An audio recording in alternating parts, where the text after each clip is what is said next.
Los que vivimos los 12 años, sabemos perfectamente que Juan Bosch, desde el PRD, decidió asumir una posición de opositor y dejar el gobierno a Balaguer. Me pueden decir que exagero, pero es lo que yo creo. Y lo que cree mucha gente también. Y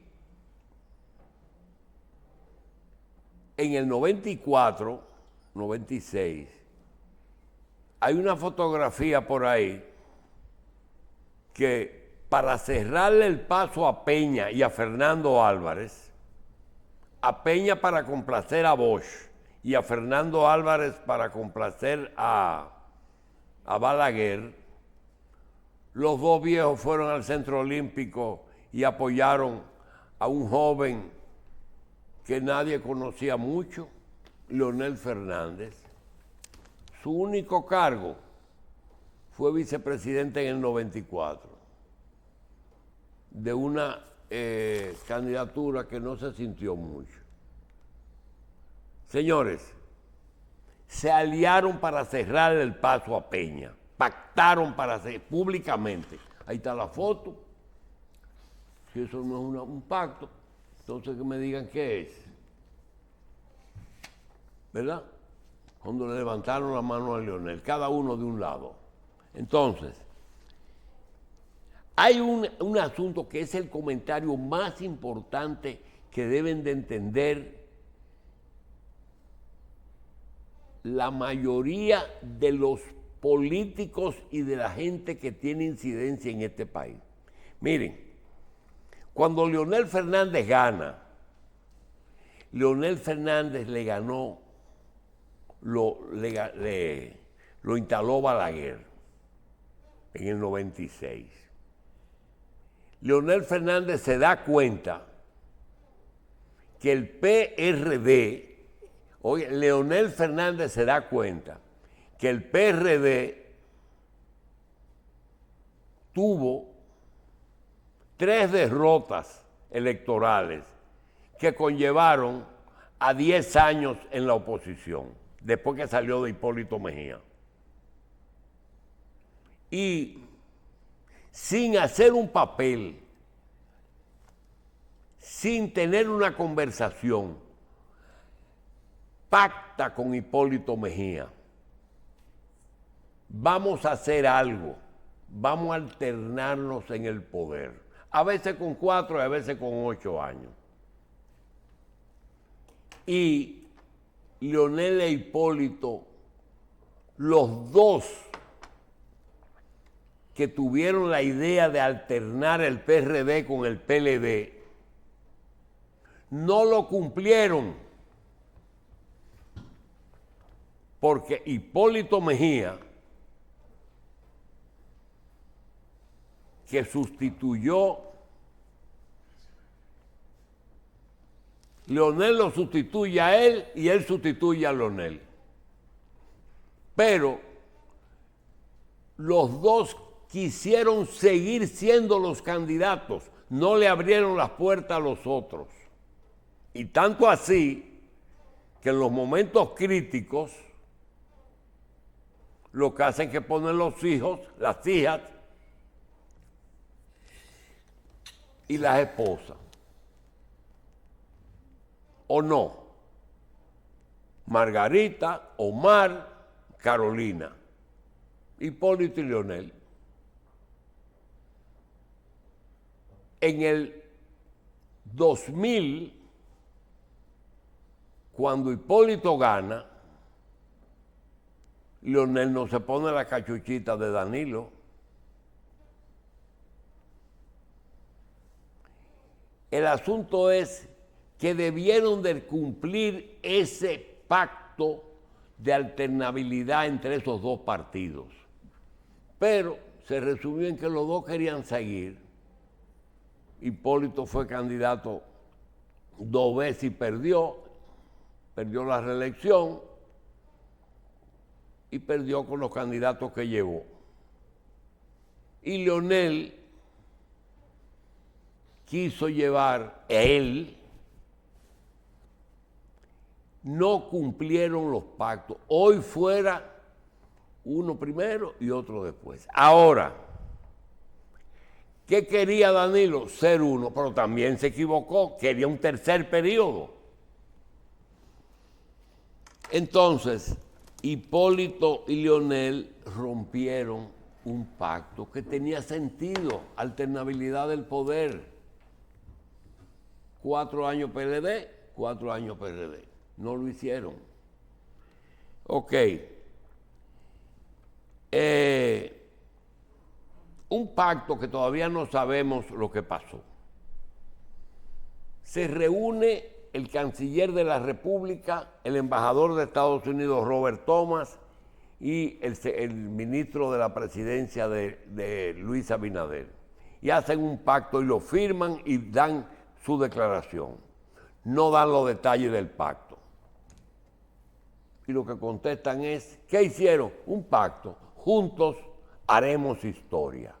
Más nada. Y no le dicen nada al país. Seguimos. Viene Leonel, Danilo y se pelean. Leonel entiende que él debió ser el candidato en vez de Gonzalo, porque Danilo fracasó. Y ahí viene otro pacto. Danilo está en el poder, tiene recursos, tiene cuartos, tiene tigueraje y tiene 62% que sacó en el... Él pensó que le iba a endosar eso al candidato del PLD. Pues, ¿cuál es el pacto? Tú no vas a ser presidente, ni el PLD va a ser gobierno. Lo único que hacía era dividir el PLD, lo dividió, se llevó un pedacito, pero ese pedacito era el pedacito que le faltó al PLD para ganar. Sacó 38, Luis 53. Se alió con Luis Abinader en lo congresual y en lo municipal. Le dio la segunda mayoría. Le dio la senaduría de la capital y le puso una persona que no tenía ninguna posibilidad de ganar. Pero nosotros nos quedamos así.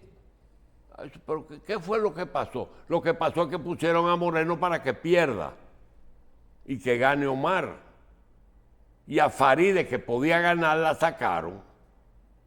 Eso era todo. Entonces eso no es un pacto. Eso fue una casualidad. Pues se pueden confundir la coincidencia con los pactos. Y a veces también algunas cosas que no se pueden cumplir. Por ejemplo, Luis le cumplió, a la media hora le cumplió con los chinos. Nada estratégico de China. Lo arregló en 5 minutos. Pero con los haitianos le está dando trabajo complacerlo. Porque tiene un país que tiene que responderle. Entonces, ¿qué yo veo que Leonel le propició? Tú vas a tener un partido, vas a ganar, vas a reelegirte, pero déjame el 28 a mí. Lo voy a repetir aunque se incomode quien se incomode. Eso es lo que yo creo. Puede ser él o puede ser Omar. Depende de su salud, porque faltan 4 años. Y en 4 años pueden pasar tantas cosas que hasta pueden aparecer otros candidatos. Pero mientras tanto, ya llevamos 101 días de este periodo, 3 meses. Y el tiempo pasa y mañana es jueves, miércoles, y pasado es viernes, sábado, domingo. El tiempo pasa, pesa y pisa. Ahora, los pactos no tienen que ser escritos. Tenemos ese pendiente. Esto es lo que yo creo. Y que me perdonen. que me perdone. Ese PRM se va a disgustar con Luis, porque Luis también tiene que pensar en él. Que él quiere la vice. Ayer dije, la vice puede ser, en el ajedrez se ponen fichas y a veces te ponen hasta para que te coma la reina. Carlos. Dígame, doctor. El sueldo número 13, que es la regalía pascual, es de ley.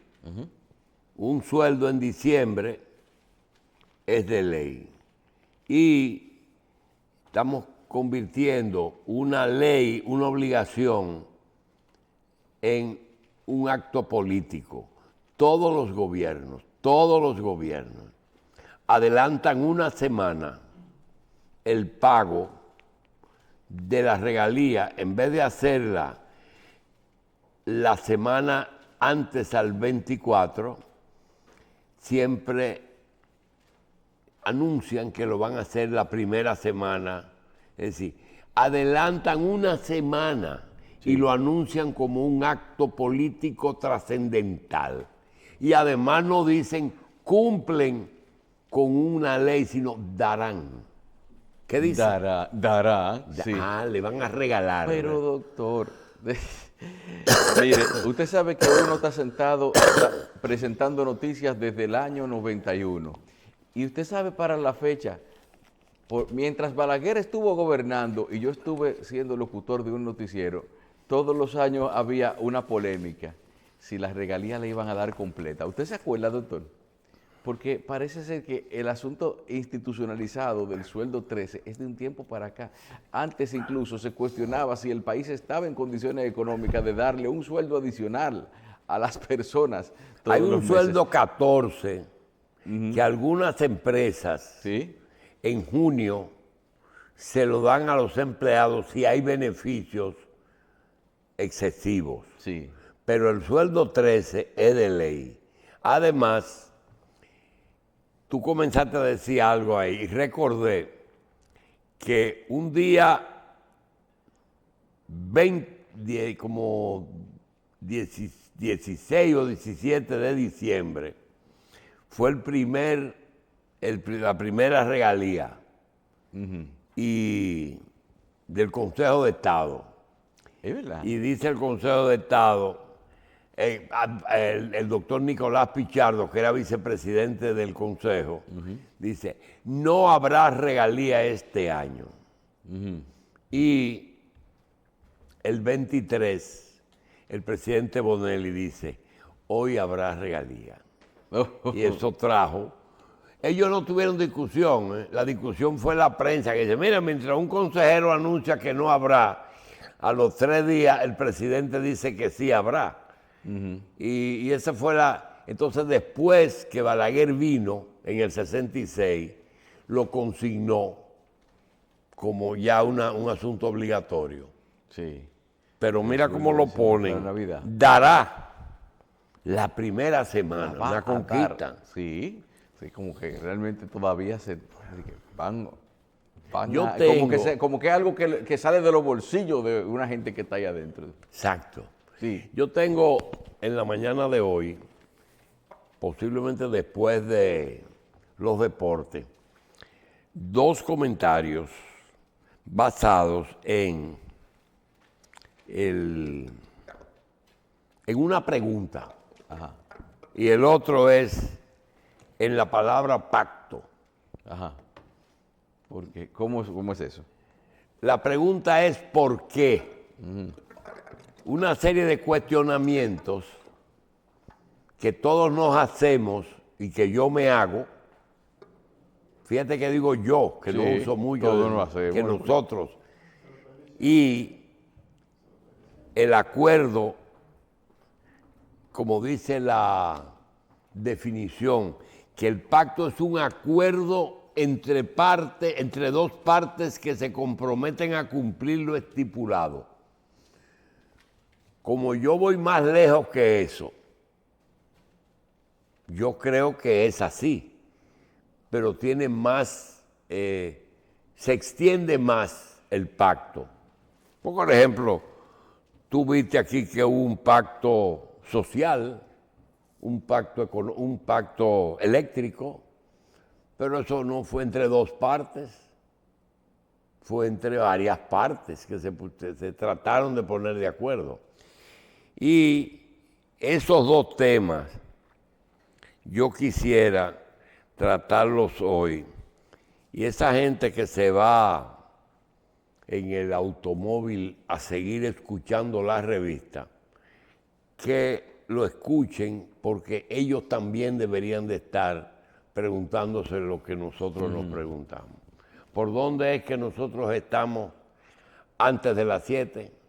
Nosotros estamos en Top Latina 101.7. En Coral, ¿verdad? Sí, en Coral, o el canal 39, ahí estamos. Top Latina 101.7. También en radio nos pueden escuchar HIJB 830 en AM, La Voz del Trópico 790 en AM, para los que nos van a escuchar. Y si lo prefieren de otra manera, pueden entrar al canal de Facebook de Revista 110 para escuchar todos los comentarios. Y en la página revista110.online, revista110.online, carivisión.online, La Voz del Trópico.online y Siempre Comunicaciones.online para que nos vea desde donde quiera que se encuentre a través de su teléfono móvil, de su tableta o de su computadora. Bien, señores. Viste que la definición tuya del jefe, de lo que es un jefe, lo pudiste comprobar con Pepín Corripio.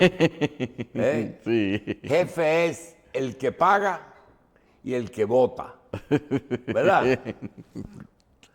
El que manda a pagar y el que manda a votar. No, pero también es la persona... ¿Viste lo bien que está Pepín? Sí, muy bien está ahí. No, y sobre todo, la persona que con el ejemplo traza la ruta de cómo es que debe ir la empresa, porque una de las anécdotas que estábamos recordando en el día de ayer es que precisamente en una de las empresas la persona que vivía más lejos era el encargado de abrir la puerta para que los empleados entraran a trabajar. Entonces era una muestra de cómo, sin importar distancia, obstáculos, hay compromisos que cumplir con el negocio. Eso va junto con aquello de que mientras más temprano me levanto, más suerte tengo. Sí, también. Sí, pero él te tomó el pelo. ¿Cómo así? Te tomó el pelo porque tú sabes que Pepín tiene algunas frases que son célebres. Sí. Y a veces él dice que Mi Estrella, que era... Mi Estrella es un periódico. El periódico que él hacía. Que se tiraba... No, él no hacía. Él pertenecía al staff y él presidía la dirección con un hermano que era un intelectual que se llamaba el Hermano Jesús. Sí.